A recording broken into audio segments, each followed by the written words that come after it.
we'll let them in. I am going to start now. Hi, I'm Jack Kupferman, president of Gray Panthers NYC, and this is this the third or the fourth of our series, Transformation Tuesdays, which is to highlight important concerns within nursing home transformation, working towards nursing home and long-term care reform. This is an opportunity for people to learn more just on an intense basis on specific topics. We've had so far, a lot of great discussion, and it's been not just facts and figures, but it's more about passion and the understanding of why and how to accomplish something and what is the frameworks. So this is a monthly series, and it comes out of our Honoring Nursing Home Lives initiative, which is focusing on long-term care reform. We have a number of, everybody on this call is deeply involved in this issue, and that's why you're here. But I also wanted to point out that we do have people who are quite skilled and knowledgeable in long-term care reform. Specifically, we have Amy Paul on the call. We also have Rosemary Fagan, who has been putting together the Live Vote Coalition, which has been doing advocacy and put out a policy brief to go to the federal legislators with regard to the Build Back Better budget reconciliation bills. And we have a number of other people here. As many of you may know, Gray Panthers has been around since the 1970s and is about change, not service. What we've been focusing on in the past year and a half, we have 4 buckets. One is improving long-term care. Another is confronting ageism, also dealing with preserving Social Security and Medicare, and then also confronting systemic discriminations. Most of you on this call have probably viewed our documentary, which debuted in May of 2021, Honoring Nursing Home Lives Lost, which was to allow people to grieve for the 200,000 COVID deaths in long-term care facilities in the United States. It's still not even a comprehensible number. It never will be. Excuse me. And these sessions are the next step. I wanted to say thank you to Michelle for putting together these sessions. Our upcoming session is going to be about, which will be on every second Tuesday. The next session in November will be on the political landscape. What are the next steps for nursing home reform, most specifically in New York? Excuse me. But I wanted to also, our panel, which is going to be led by Lynn Casteel Harper, who has been on the planning committee for all of our efforts, and she is awesome. And then she will introduce the presenters here. Let me just give her brief bio. Reverend Lynn Casteel Harper is the Minister of Older Adults at the Riverside Church in the city of New York. Before joining Riverside staff, Lynn served 7 years as a nursing home chaplain at a continuing care retirement community. She completed her Master's in Divinity at Wake Forest and her chaplaincy at Robert Wood Johnson University Hospital. She's the author of a recent book on vanishing, mortality, dementia, and what it means to disappear, a New York Times Book Review Editor's Choice. And she has been instrumental in the planning committee for Honoring Nursing Home Lives and for the documentary, and for our documentary. So I'm going to turn it over to you, Lynn. Thank you, Jack. Thank you, Michelle. Thank you all of you for carving this into your afternoon. We always know you have many choices, and that you would choose to be here today to talk about something as vital as spirituality and nursing care speaks a lot to you. So thank you. It's truly an honor. So when we're talking about transformation, we are certainly talking about honoring, prioritizing, and centering the whole person within the nursing home community and environment, which means that spirituality must be honored, prioritized, and centered, not just as a nice add-on to the real care, but as real and pressing and vital in its own right. It is not icing on the spiritual or icing on the clinical cake, but integral and necessary. So what is spirituality? The author Philip Zelinsky defines it as pertaining to the bedrock of human existence, why we are here, where we are going, and how we can comport ourselves with dignity along the way. The how, the why, the what. The priest Brian Allen and gerontologist Peter Coleman define it as that which is essential to our humanity, which embraces the desire for meaning and purpose and has personal, social, and transcendent dimensions. My friend Rabbi Michael Goldman talks about resting and questing, which I love that, the qualities of the spiritual life. Resting, that which brings comfort, familiarity, rest, and questing, qualities of meaning and movement and journey toward greater purpose.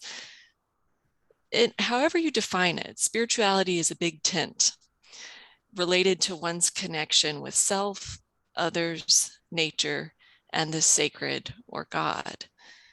In my years as a nursing home chaplain and now as a minister with older adults who regularly visits congregants in nursing homes, I have witnessed the utmost importance of spirituality in these settings. Life in nursing home contains critical junctures between life and death, illness and health, life upheaval and life reorganization, struggles for recognition as a whole person, clashes of values and cultures, power imbalances, and also opportunities for meaningful relationships, renewed or new searches for meaning, and expressions of deep compassion. I can remember a woman who told me early on in my chaplaincy at a nursing home, she said, you know, this is the first time in my life that I have all the time in the world to think about these things. And for her, that was a great gift to finally be able to think about these things. And for the residents who had trouble thinking, but no trouble feeling the impact of their faith traditions. And the non-religious or the atheists who welcomed opportunities to share gratitude and shed tears in safe spaces. I experienced a dynamic in the setting that while these rich possibilities were there were great barriers. I experienced a tug of war between the clinical regime and what I call the cruise ship mentality. So what do I mean by that? The tug of war between the medical taking precedence over every aspect of life, and that we, the non-medical staff, must entertain and distract and make pleasant the experience. So we were to be the cruise ship directors. Both of these models seem to miss the richness of spiritual engagement because a nursing home is not a hospital stay and it's not a vacation. It's supposed to be a home and a community. And in a home and in a community, people typically have access to freely chosen religious expressions and involvement with their faith communities, quiet and private spaces for reflection, prayer, or just being, opportunities to not only receive, but give back to others, to hone and express their deepest values in meaningful relationship with trusted others. So some of my most deeply moving experiences revolved around the compassionate relationships that formed between residents, among residents, staff, and families.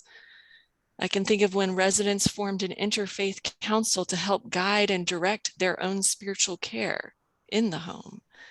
when residents offered one day the staff a blessing instead of the other way around, when residents made Valentine packets for a local shelter for those living with HIV and AIDS.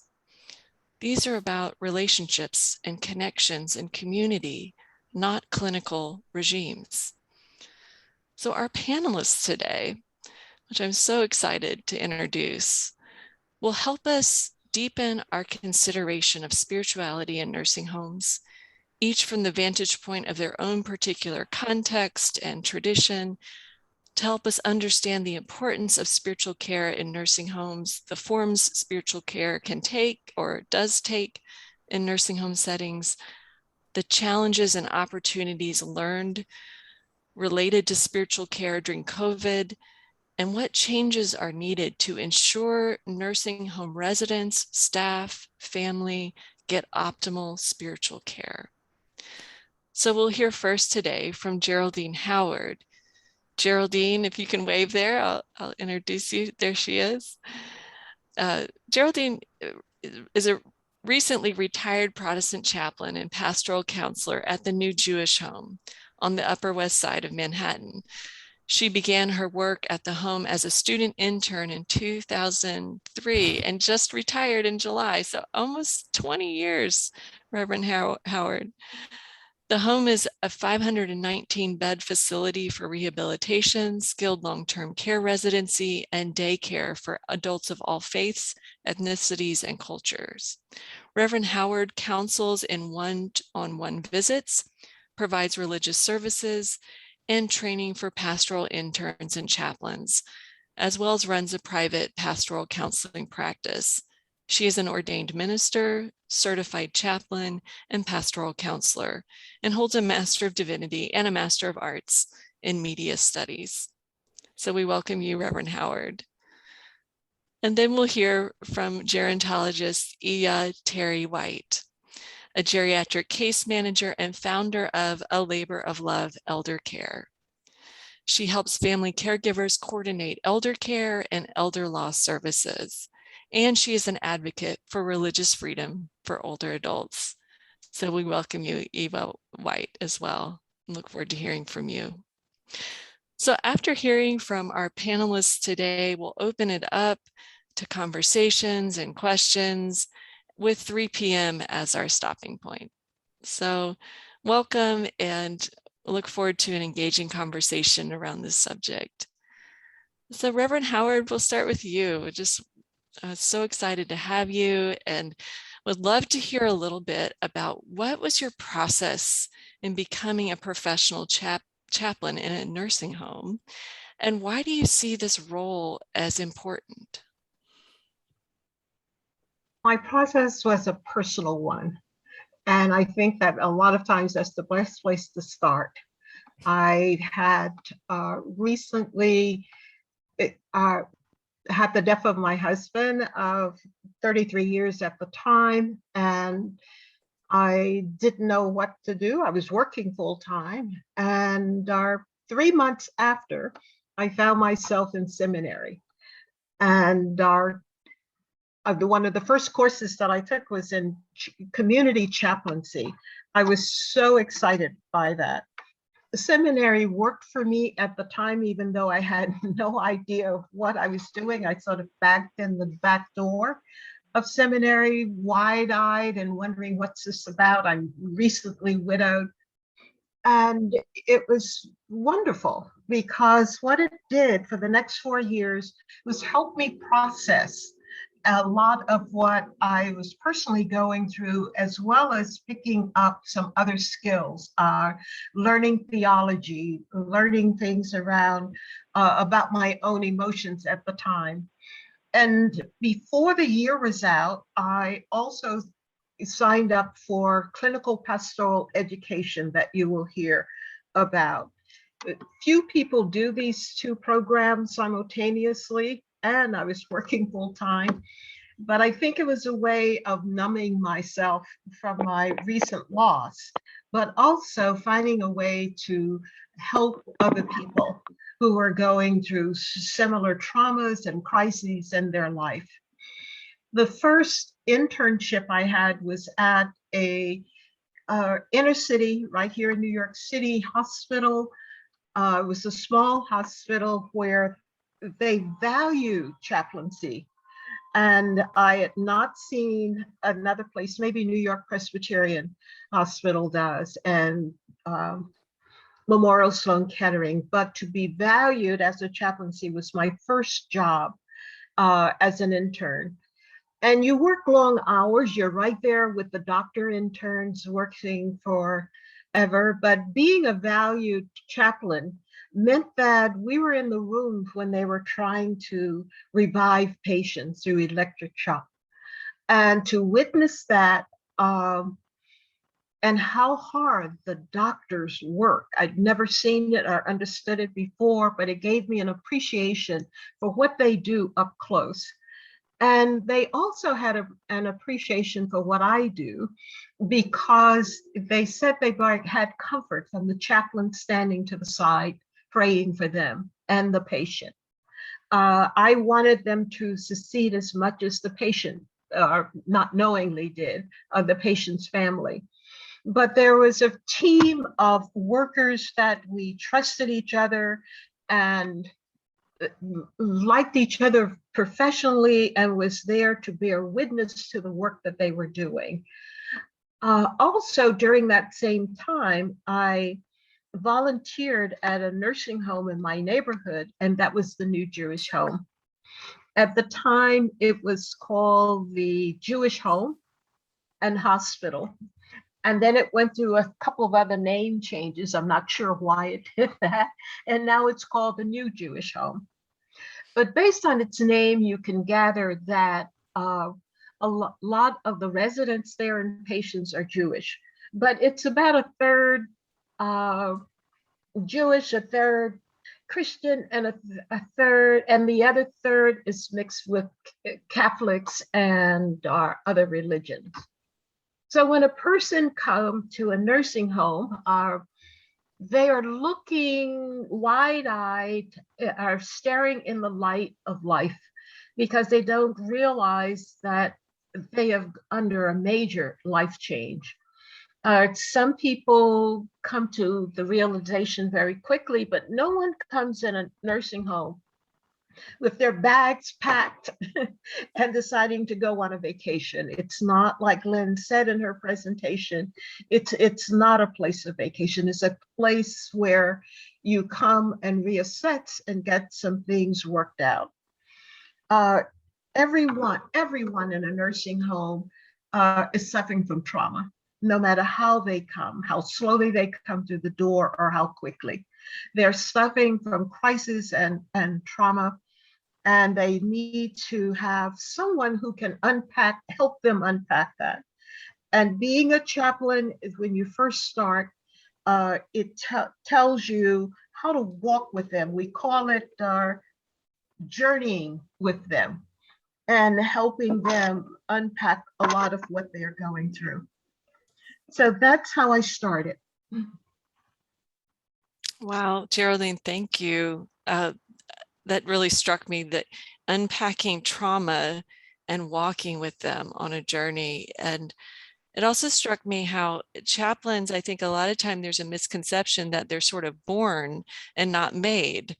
And your story is both personal and a professional, that there's training involved, that there's a lot of hard work involved in a team setting. So thank you for highlighting that. And I'm wondering if you could share a little bit, often people have this view of spiritual care being only for the people at the end of life, or only for those people who are very religious. Could you talk a little bit, and you started to say, everyone is unpacking trauma and needs a companion for the journey, but could you talk a little bit about what spiritual care looks like on the ground in your care setting? Mm-hmm. First of all, it's people in nursing homes are not only the elderly. You get young people who are there, young adults who come in to be there for the rest of their lives. And so spiritual care, and I'm glad you asked that question, Lynn, because it gives an opportunity to talk about how important spiritual care is for humanity. And a lot of that we've lost along the way. It's the more we become more rational and double-brained with between right and wrong and good and bad, we've dropped out of spirituality. But everyone needs spirituality, and the better you do it before you get to the nursing home, the better off you'll be once you're there. Once you face death, once you face any kind of heavy trauma, once you've worked a spiritual life, it's going to be so much more easy for you. You'll have a lens in which to look at your life, and so that it's not so much black and white, but it's a complex mosaic of life and living. Wow, thank you, Reverend Howard. It makes me think of breaking through the isolation. You're not so alone as you reassemble that mosaic. What a beautiful image. I'm wondering too, we know COVID has disproportionately, and I mean, quite frankly, very adversely affected nursing home residents and staff. How has spiritual care been impacted by COVID? What are some of the particular challenges you've seen, and also opportunities and maybe even learns related to spiritual care during this pandemic? I got a big lesson myself in that prior to the pandemic, I rarely cried. There was hardly anything that would make me cry. And working through, I decided I was thinking of retiring before the pandemic, but once the pandemic came into our lives in the way it did, I thought that I should stay on because I was needed. And working through that, through the fear in the beginning, everybody was afraid. No one knew what was right or what was wrong.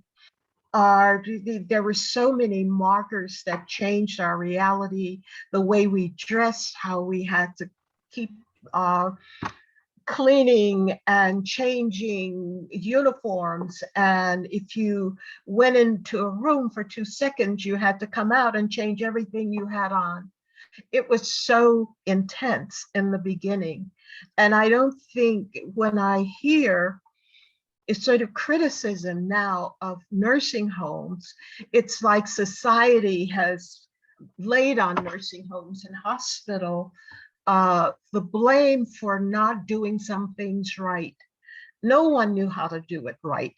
It was total confusion in the beginning because we didn't know what we were dealing with. And it reminded me of the stories that I heard about AIDS, when AIDS first became a problem within the US. We didn't know whether to touch people that I loved. I would go into their rooms and I couldn't sit down. I had to stand and talk to them because I didn't want to touch anything. I didn't want to bring anything with me. See them go, some of the people going through COVID 2 or 3 times, but surviving. You know, there's some happy stories there of survival.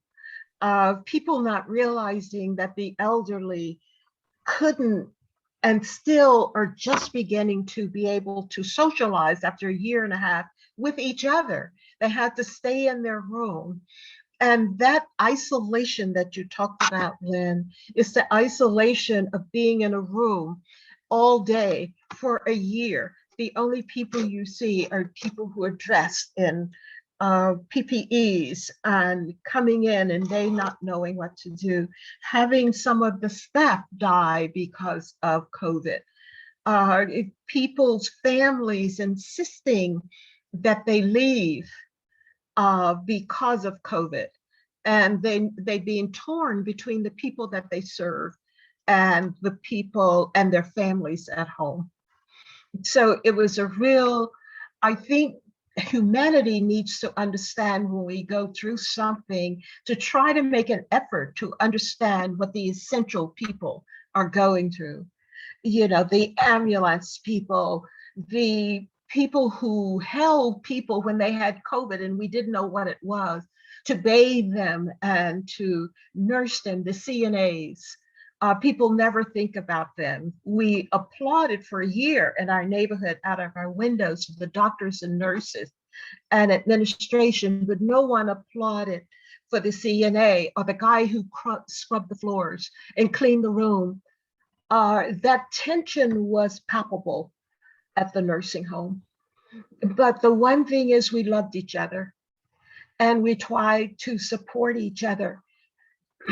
I stayed because the families couldn't come in.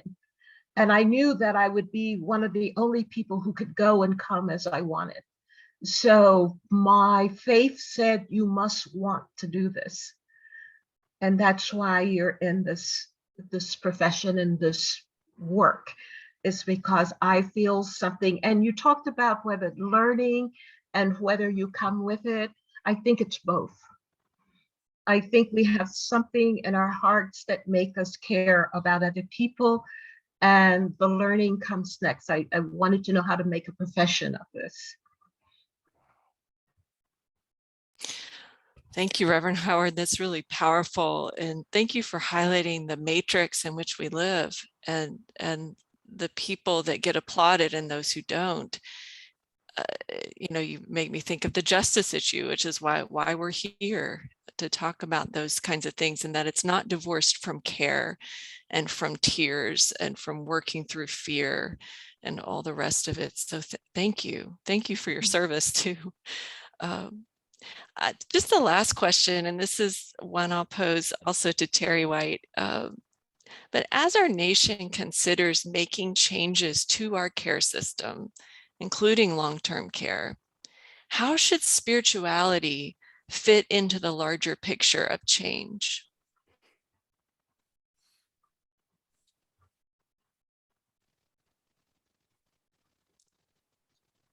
Terri, did you want to take that? It was addressed to us both. You can take it, and I'll take it later. Okay. You know, a lot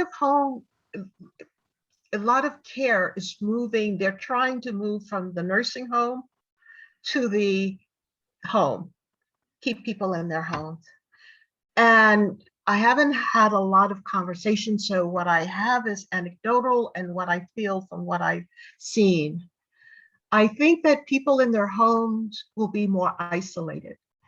I think that people in nursing homes are the ones who've learned to come in and adjust, because the new Jewish home has so many avenues of spirituality there. They have creative writing for someone who's never written in their life or even thought about writing, but someone to help. There are volunteers who come in and help them get it down. Junior high school students who come in to help take people's biography and turn them into a play, with the junior high school students playing the residents. And so the residents get to see themselves on stage, presented by another person. Are, of course, gardening and nail painting and painting. We had a person to write a book and self-publish with someone. She wrote poetry. People discover things within themselves. That's a spiritual journey. Keeping people at home is because that's what they want, that's what they know. But to make nursing facilities appealing places to go to. And if that can be done, it can be done. Not every place has the spiritual enrichment that the new Jewish home has. I have a friend that I look after who's at another nursing home that costs a lot more, almost $750,000 a year, and they don't have the kind of spiritual enrichment. The place is clean, the doctors are attentive, but the spiritual part is not there. So we don't value what spirituality does to us as human beings. if we took part of that war budget and put it into spirituality, we would save the planet quickly. We would do a lot of things, and I hope that some of what I'm telling you today will touch you in that way, in that we need to be more in touch with each other. Wow. Wow. Wow, thank you. Thank you, Reverend Howard. Thank you for casting a vision of intergenerational community and art making and gardening, and casting the big picture of a more creative and life-giving spaces. So thank you. Really appreciate that. And we'll turn now to Terri White. And I failed to mention Terri. Terri is an interfaith minister, a Native American firekeeper, and Yoruba priestess. And she's also the current chairperson of ASA's constituent group for reform on religion and spirituality and aging. And so Terri brings her experience as a faith leader and as a geriatric care manager. And so thank you. Thank you, Terri White, for being with us. And I would love to hear from you, Terri, as a geriatric care manager. Certainly you wear many different hats. And so whichever hat you want to put on to answer, and I know you're one person, so answer how you wish, but you work with clients in a variety of care settings. What are some aspects of nursing home care that could be changed to enhance your clients and other residents' spiritual well-being? Well, thank you. Thank you also for having me. Again, to Gray Panthers in this component. I want to begin with something that I saw in the chat. Someone asked a question. So I am going to do some definitions that for myself, so that as I speak, you will know what I'm referring to. So the question was about religion and spirituality as far as the terminology goes. So religion for me refers to like the public and private beliefs, practices, and rituals. And this is one of the definitions from research related to the transcendent part of the human experience as understood by the individual. I guess it also refers to beyond or above the range of normal, like merely physical human experience. So like communicating with God. And it's often associated with being part of a community. Then there's the term religiousness, which is an individual's level of conviction, devotion, and veneration or reverence toward a particular divinity. Now, spirituality is a dynamic and intrinsic aspect of humanity through which persons seek like ultimate meaning, purpose, and transcendence. It's a relationship to self, family, others, community, society, nature, and the significant or the sacred, as they call it. Spirituality is expressed through beliefs, values, traditions, and practices. Then there is the belief system, which is what I like to use. And it entails the stories that we tell ourselves to define our own personal sense of reality. And each human uses their belief system to make sense of, the world around them. And for me, the benefit of using this term over the others is not a value-laden term. And it also accounts for like perceptions or senses of reality not accurately described by either of them, which can also incorporate atheism or earth-based practices and such. And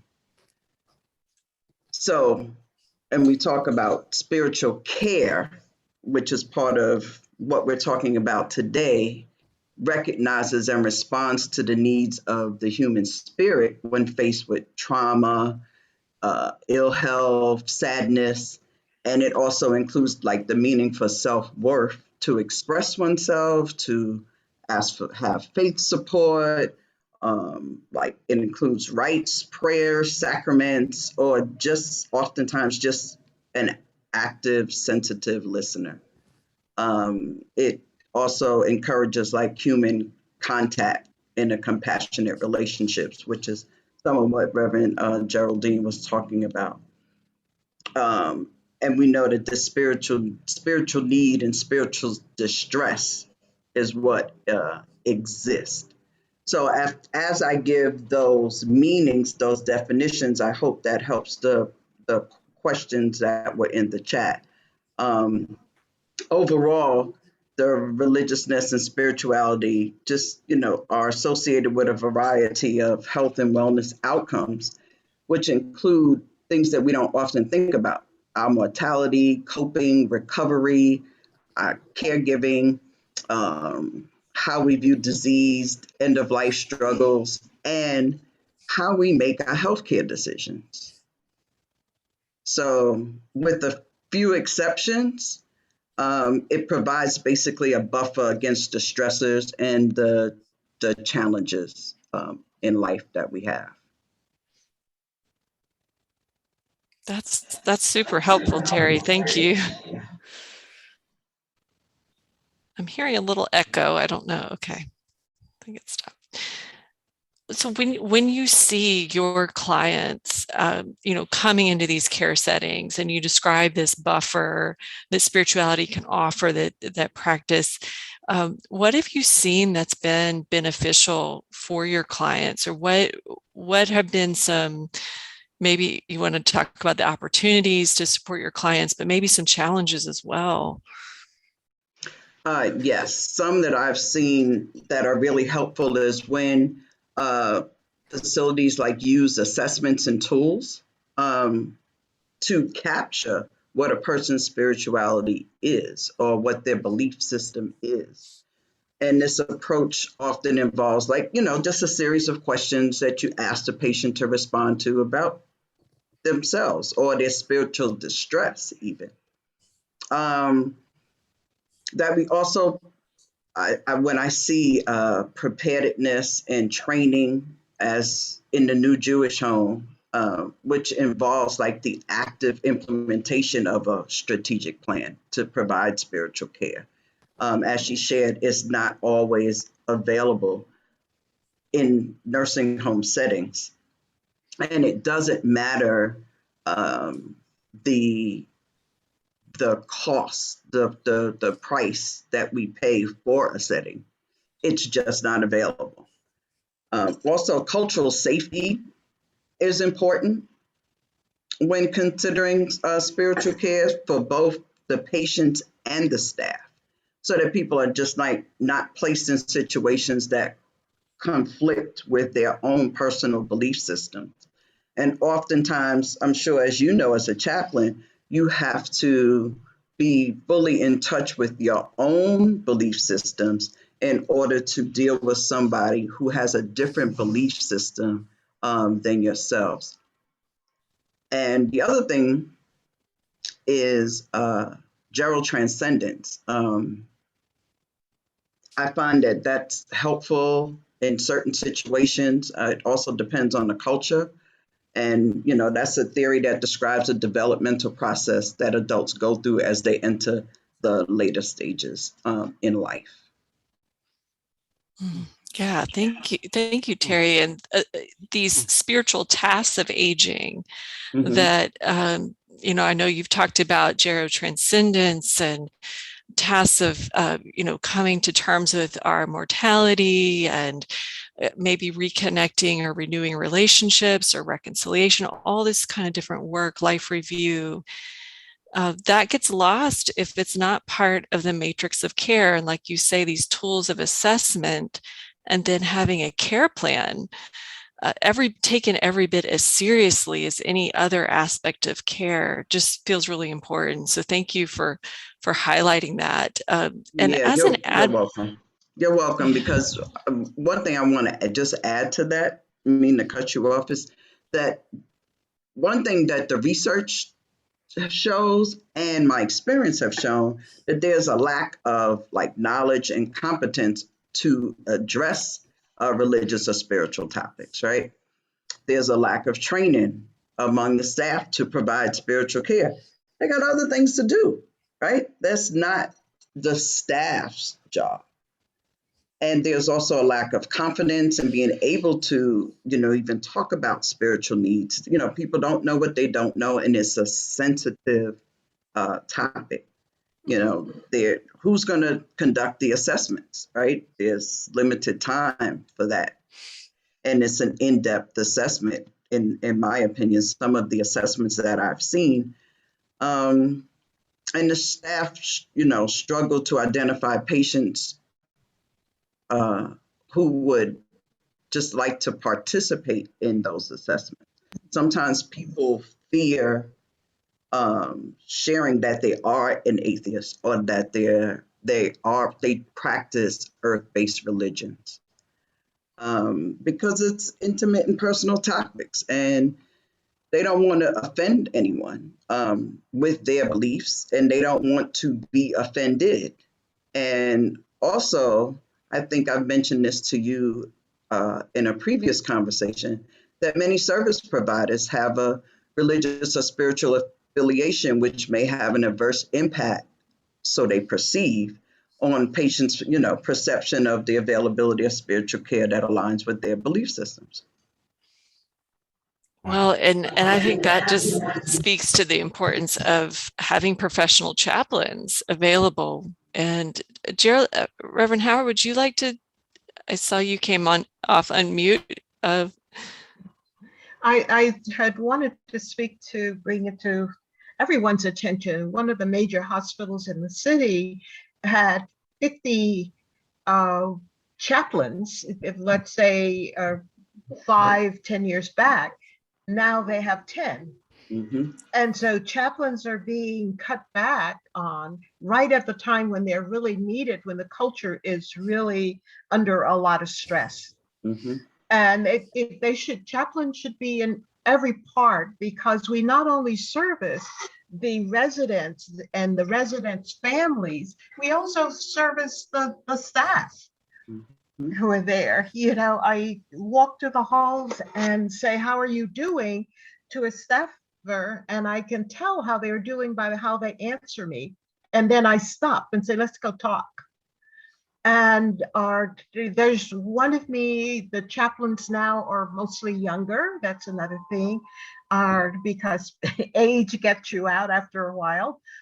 But yes, it's please note where you are. Ask them, how many chaplains do you have? How come you don't have more? Or if they have any. If they have any, there are places that the nursing home that have no chaplains. No, none, exactly. And, So and a lot of them are often Christian based. So you don't have a lot of chaplains that are more spiritual than religious. And, it's hard for people who are of a minority religion. This is New York City. The research also shows that New York State is the most diverse state. It's basically because of New York City, right? And Mississippi is the least diverse state as far in terms of religion. So we have to think of where we are and what approach is needed in any given setting. Sorry, Lynn. No, it's such an important conversation. And I know our time is getting short, so I just want to ask you, Terri, and then we'll open it up. I see a few things in the chat. Terri, I asked the same thing I asked Geraldine. As the nation considers making changes to our care system, including long-term care, how should spirituality fit into the larger picture of change?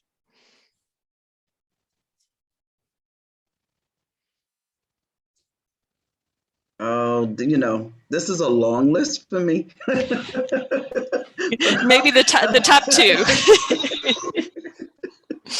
This is a long list for me. So what I've mentioned, right? So the spiritual assessment is one of the things, right? And one of the reason is one that I just gave, right? Because of the aspects of the spiritual assessment, right? The first step in a spiritual assessment is to identify the patient's relationship to the holy. so that they can create a sense of community, a sense of hopefulness, identify their own spiritual distresses, things of that nature.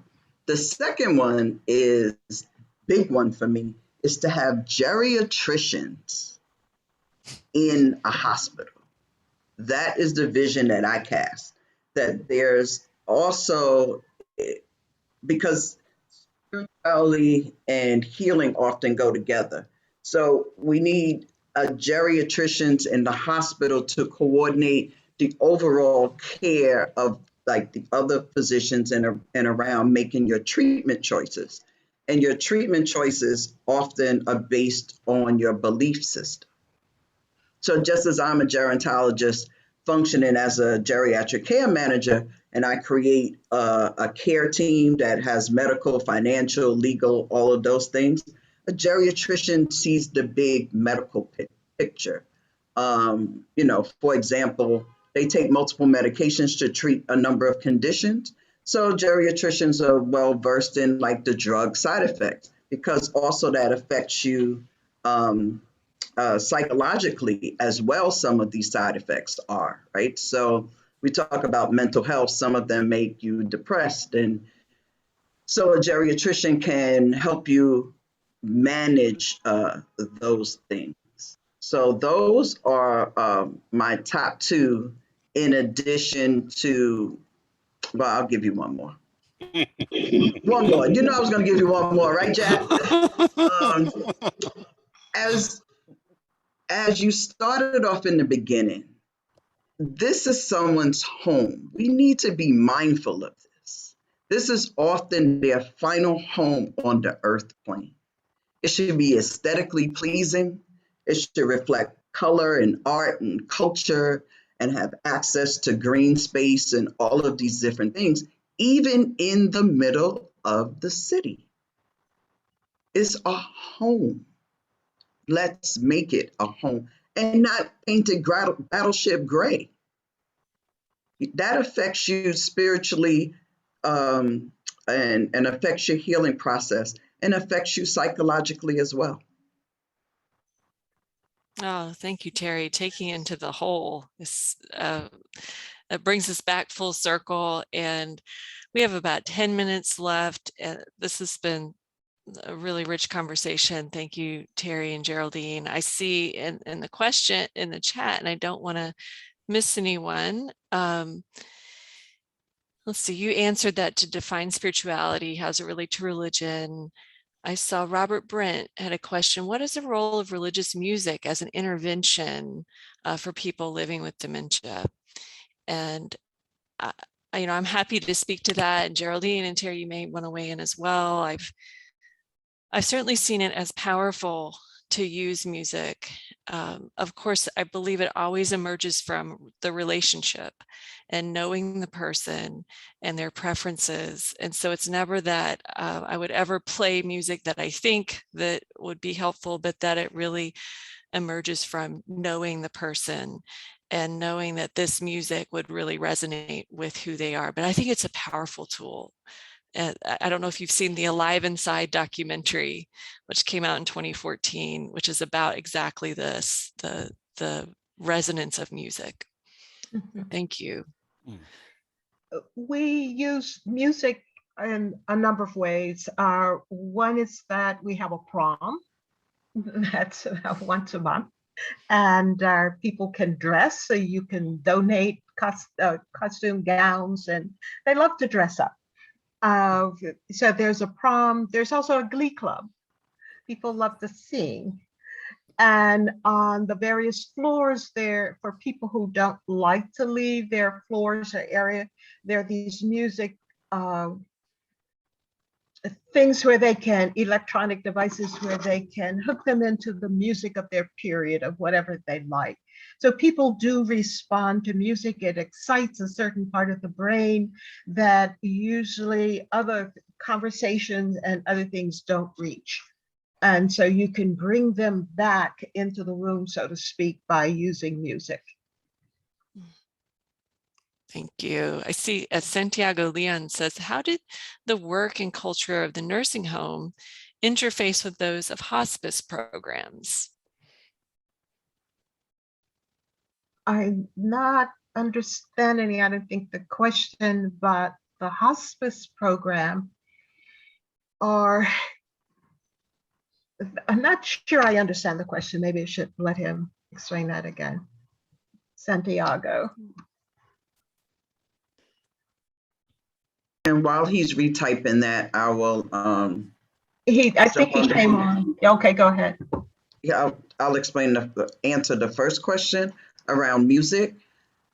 When my dad was in the nursing home and I would go visit him, he loved big band swing, right? So Who doesn't? I would go and play jazz, and the guys, the men, would come out, and they. Interestingly enough, a lot of them in there had affiliation with various jazz bands, and that one or two of them had played in different jazz bands. And it was just always a robust, even conversation around that period piece of music. Also, when I was a support group facilitator for Caring Kind, we did a trip to the Brooklyn Museum, and there was chamber music being played, and we took dementia patients to hear chamber music. Oh, wow. How powerful. Santiago, if you could unmute and. Yeah, okay. Can you hear me?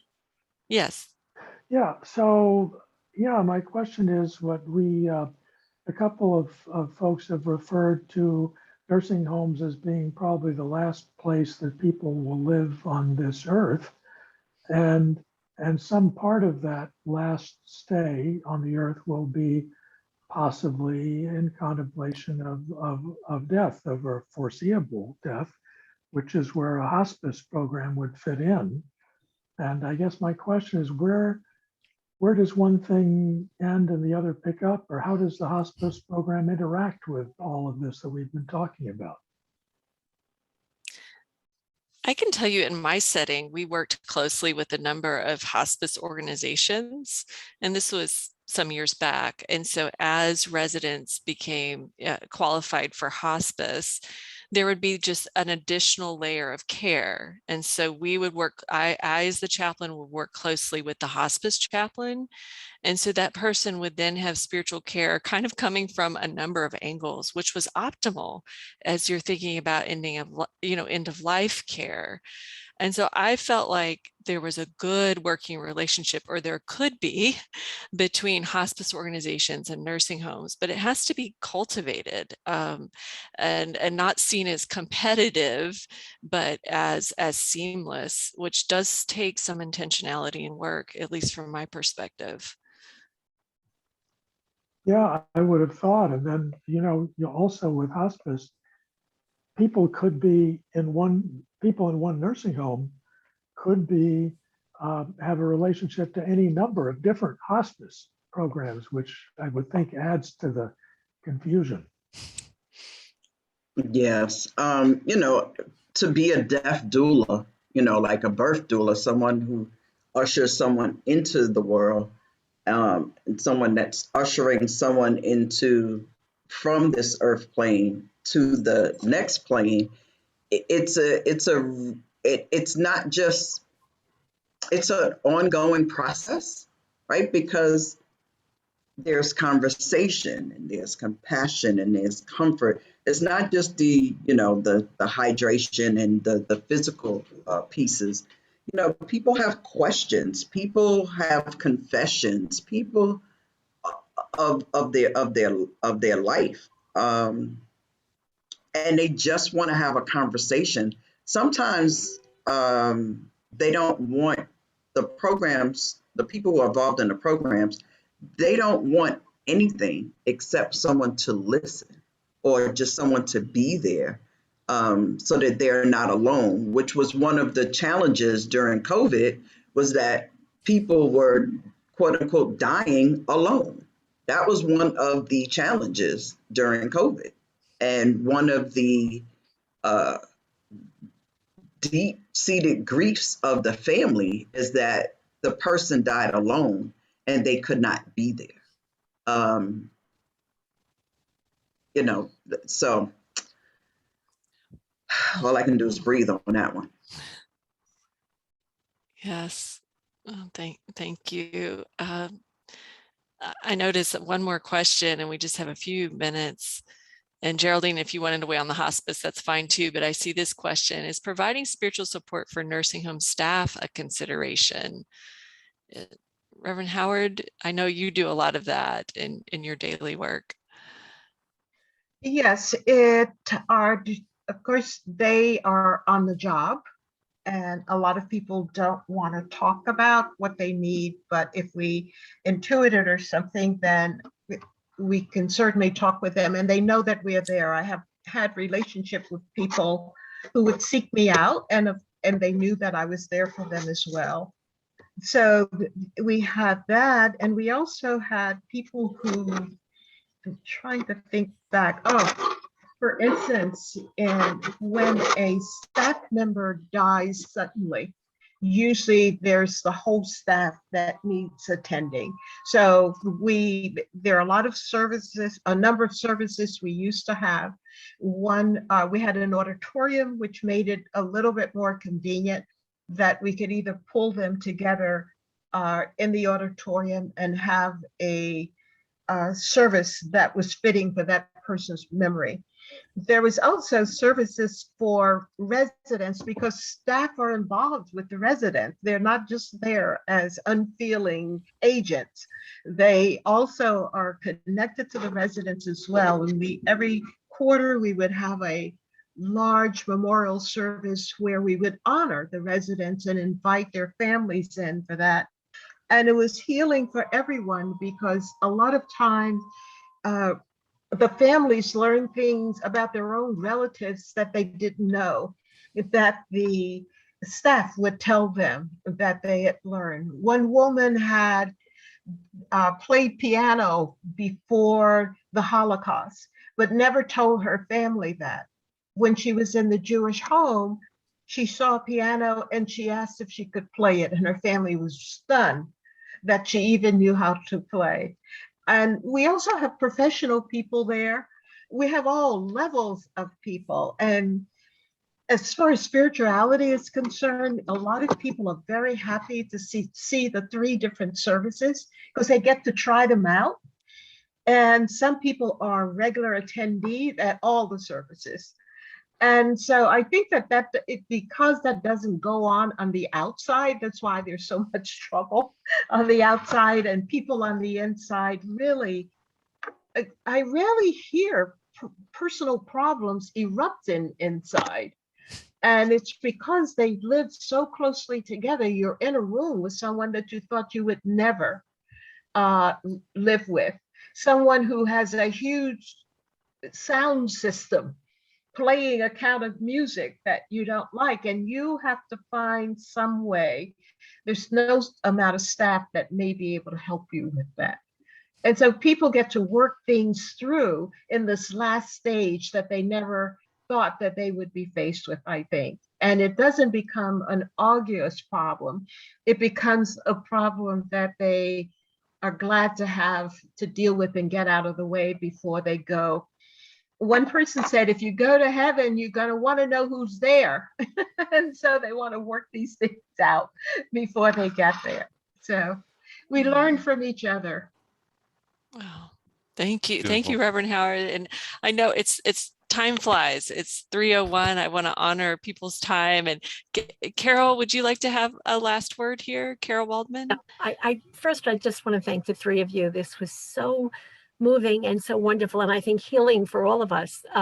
But I've always felt that the spiritual piece is the piece that allows us to continue to grow, even though we are having our, losses and our limitations and our challenges. So we're still growing as we continue to live. So I really very much appreciate that spiritual piece. And I just wanted to mention, as I've dealt for over 3 decades with nursing homes as a director of a senior center, that the chaplain has always been the person who comes in and out. and not been a part of the team. And I would be so grateful if that could change. So when you talk about care plans that include the spiritual component, that's great. But if the team could be also something, or a place where they could include the chaplain, I think that would be a tremendous importance, both to the resident and also to the people who are, the professionals who are taking care of them.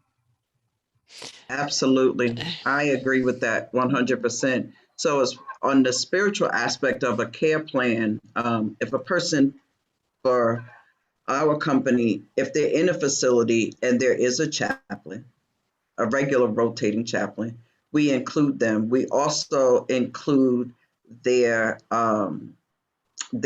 spiritual leader on the outside as part of their care team. Especially for the Native Americans, because different people have different ceremonies, right? Even as part of the death process, just like the sororities and fraternities, different organizations have their own private, the Masons, they have their own private ceremonies. So we make sure that those things are included in the care plan so that we know who to contact,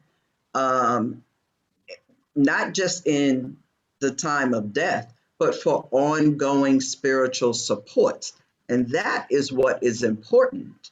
I often suggest to facilities, just like you have a list of the ambulances and a list of home care agencies, that you have a list of different types of synagogues, temples, churches in your immediate area of all different faiths, even if it's not the one that the person attended, that there is one that meets the same belief system, so that you can reach out to them and maybe they can reach out to the actual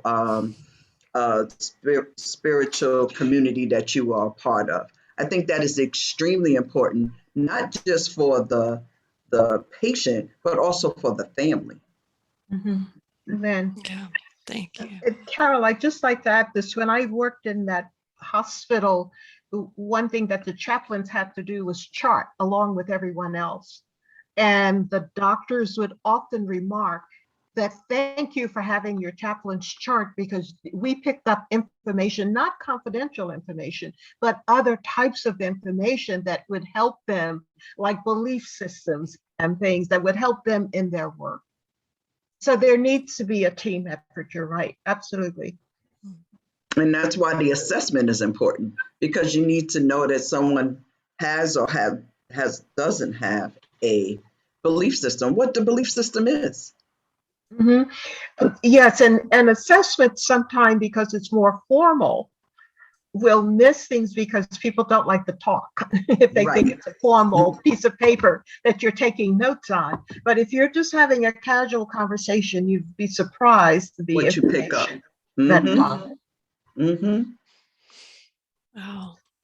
Yeah. Well, thank you. Yes, we're gonna have to sign off, even though we could keep talking. This is, I'm certainly learning a lot. And thank you all for your contributions. Of course, thank you, Reverend Geraldine Howard, Terri White, for your expertise and your generosity of spirit and the work that you do every day. And so many on this call do this work every day, even if you're not quote unquote a spiritual caregiver.